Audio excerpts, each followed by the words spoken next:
हाँ तो बेटा हम यहाँ पे शुरुआत कर रहे हैं पहले एसी सर्किट की। ठीक है, एनालिटिकल मेथड का मतलब है हम केवीएल यूज करते हुए निकालेंगे, बाकी बहुत से मेथड हैं एसी सर्किट सॉल्व करने के, तो हम धीरे धीरे उन पे आगे बढ़ेंगे। ठीक है, बेसिक मेथड सबसे ज्यादा यही है केवीएल। तो एक बार इससे निकाल लेते हैं क्या होता है, फिर इसकी शॉर्ट ट्रिक समझेंगे जिससे हम डायरेक्टली निकाल पाए। ठीक है, तो सबसे सिंपल सर्किट, जैसे डीसी सर्किट के सबसे सिंपल सर्किट की बात करूं तो ऐसा ही होता है, एक रेजिस्टेंस होता है, एक डीसी बैटरी लगी होती है। ठीक है, तो यहाँ पर भी वैसी सर्किट से मैं शुरू कर रहा हूँ कि आपका एक रेजिस्टेंस कैपिटल आर है। ठीक है, और ये ईएमएफ का सोर्स ई नॉट साइन ओमेगा टी, ये इस तरह का सिंबल होता है बेटा एसी सोर्स का, ध्यान रखिए। इसका मतलब वहाँ पे एसी सोर्स लगा हुआ है, और जनरली वो E naught sine omega T plus five naught या E naught cos omega T का फंक्शन होगा, क्योंकि साइन वेव ही है हमारे कोर्स में। ठीक है, तो आपका इस तरह का सिंबल लगा हुआ है, मतलब कोई एसी सोर्स लगा हुआ है। कहीं नहीं दे रखा इक्वेशन तो आपको साइन वेव सोर्स ही मानना है। ठीक है, और आपको अब निकालनी है इसके अंदर current as a function of time निकालनी है, क्योंकि सोर्स अगर टाइम के साथ वेरी कर रहा है तो करंट भी टाइम के साथ वेरी कर रहा है। तो मान लेते हैं किसी टाइम पे, मान लीजिए इस तरह की बैटरी बनी है, क्योंकि इसके टर्मिनल्स भी चेंज होते रहेंगे। तो किसी टी टाइम पर इस तरह की बैटरी बन रही है, तो उस टाइम पे करंट इस तरह से फ्लो हो रहा है। ठीक है, अब एसी सोर्स हो डीसी सोर्स हो, आपका केवीएल तो कभी भी फेल नहीं हो सकता।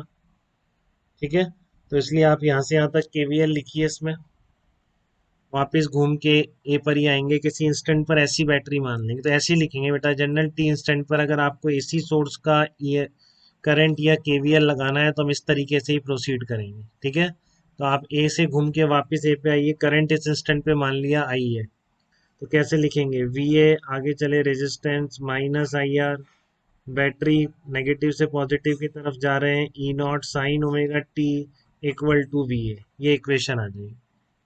यहाँ से आप आई निकालिए, कितना आ रहा है, आई आ रहा है आपका E naught upon R sine omega T, ये आपका current as a function of time आ रहा है बेटा निकल। ठीक है ना, क्या आ रहा है, current as a function of time निकल के आ रहा है। इसको आप और क्या लिख सकते हैं, इस तरीके से लिख दीजिए, I naught sine omega T.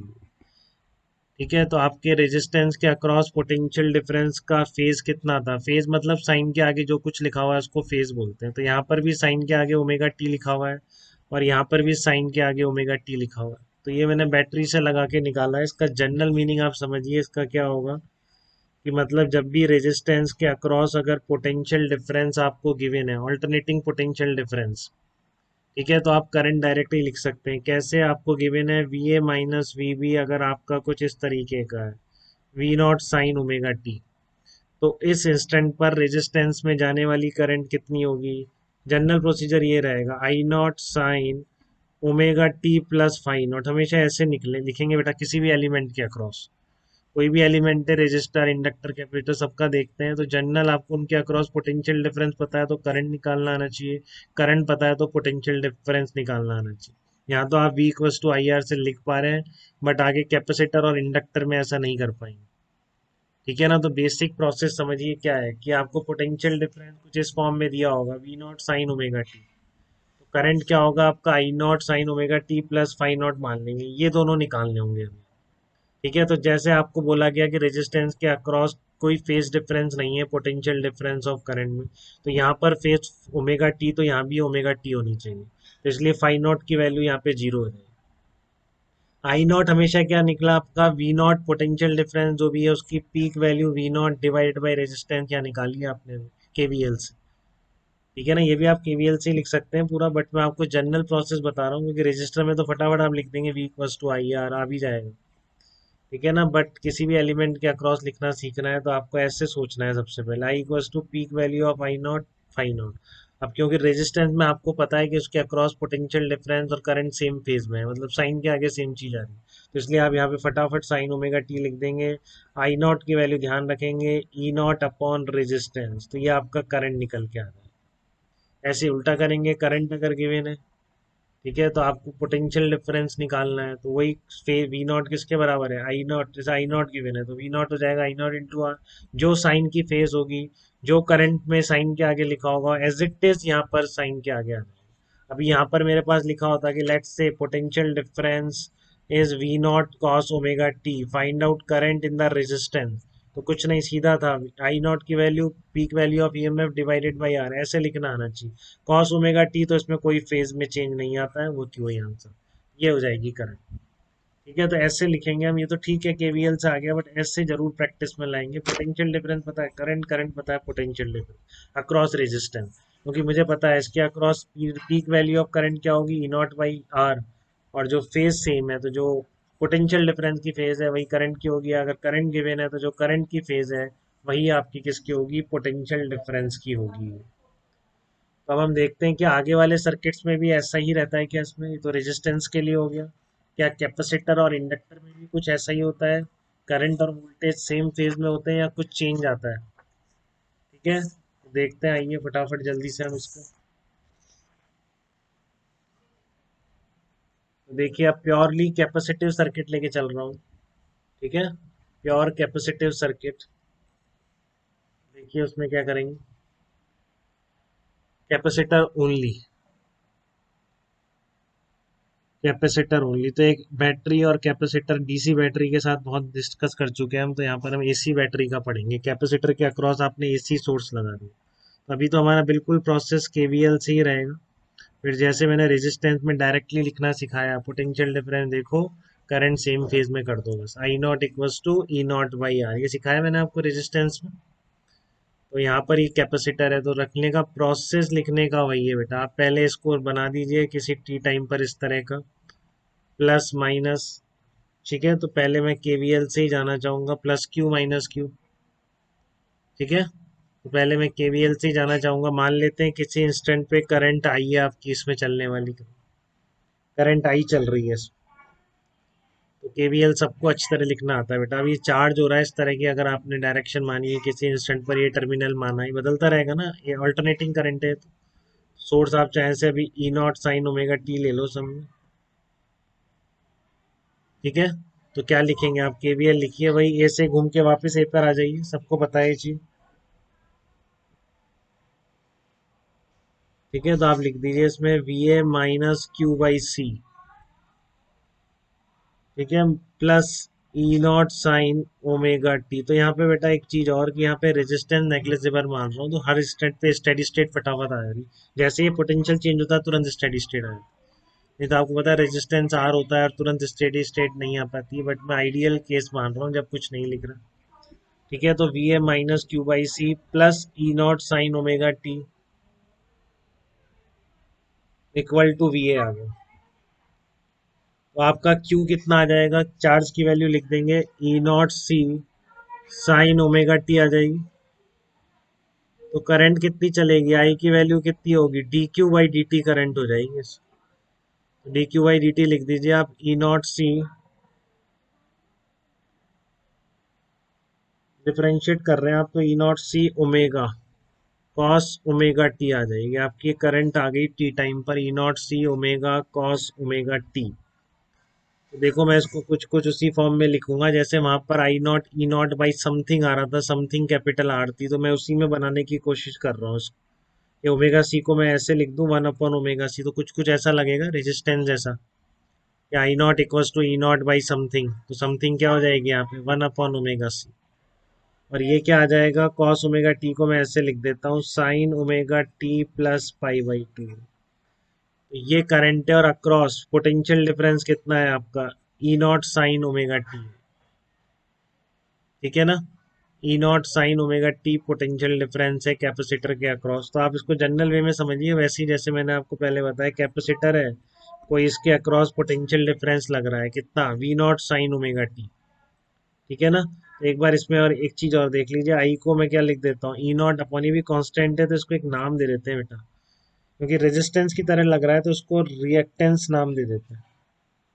ठीक है ना, इस पर भी आता हूँ मैं बाद में, पहले आप ये समझिए, इस तरह का कुछ आया है, इसको लिख दें sine omega T plus pi by two. तो here X equal to one upon omega C is called reactance of the capacitor in AC circuit. ठीक है, तो here XC is called reactance of reactance of capacitor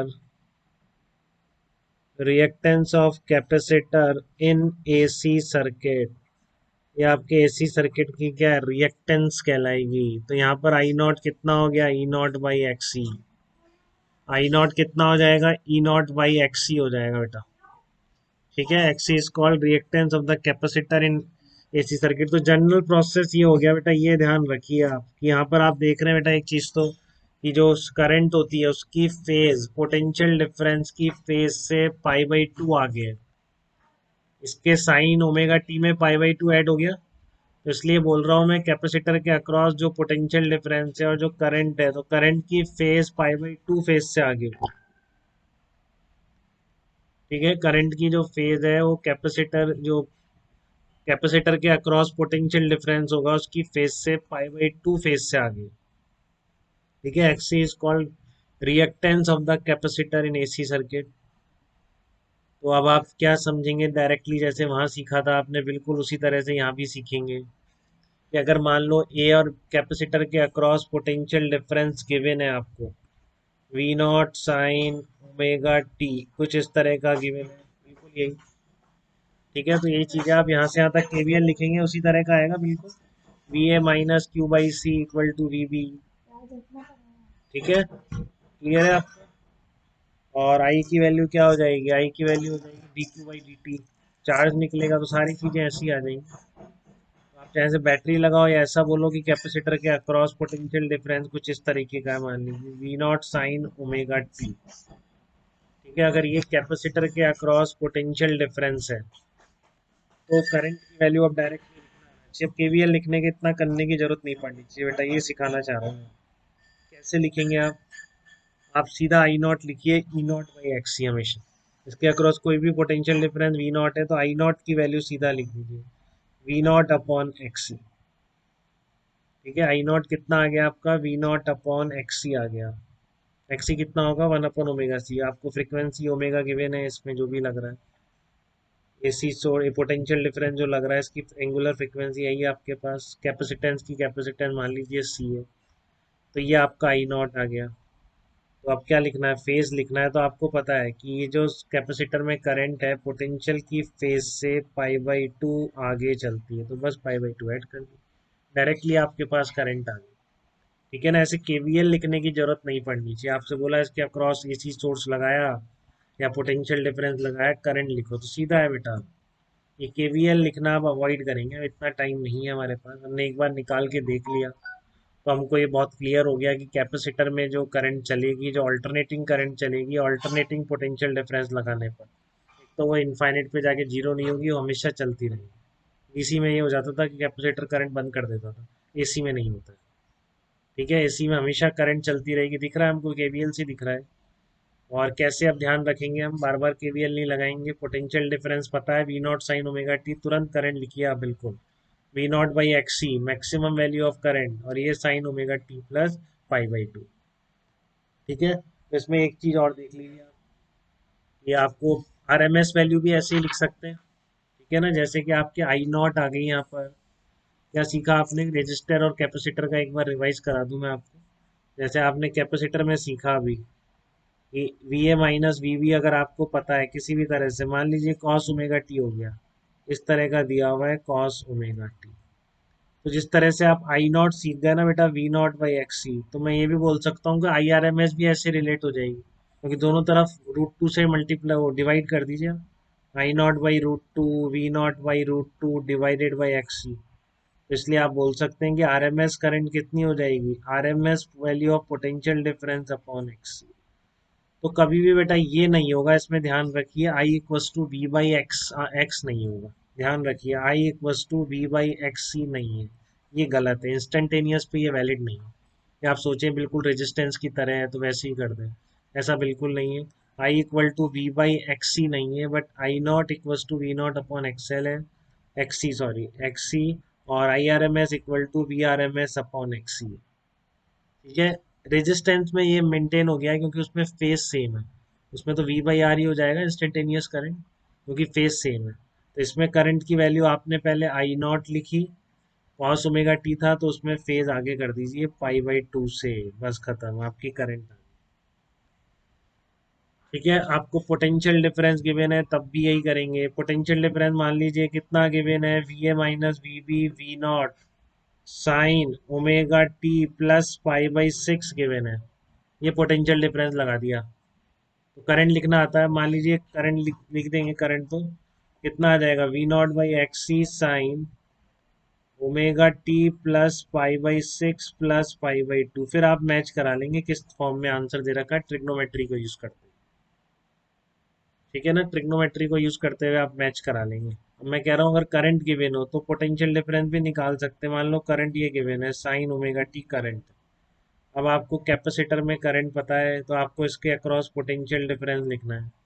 आपको पता है current की phase आगे होती है पाई बाई टू से, तो उसकी पीछे हो जाएगी V not sine omega T minus pi by two. ये पोटेंशियल डिफरेंस आ गया। वी नॉट क्या होगा, I naught into X C. X C कितना हो जाएगा, वन अपॉन ओमेगा। इस तरह से आपको कैपेसिटर के अक्रॉस करंट पता है, पोटेंशियल डिफरेंस लिख सकते हैं। पोटेंशियल डिफरेंस पता है तो करंट लिख सकते हैं। इस बात का ध्यान रखते हुए कि आपके कैपेसिटर में जो करंट की फेज है वो पोटेंशियल डिफरेंस की फेज से पाई बाई टू आगे चलेगी। यहाँ तक किसी को दिक्कत तो बताइए बेटा।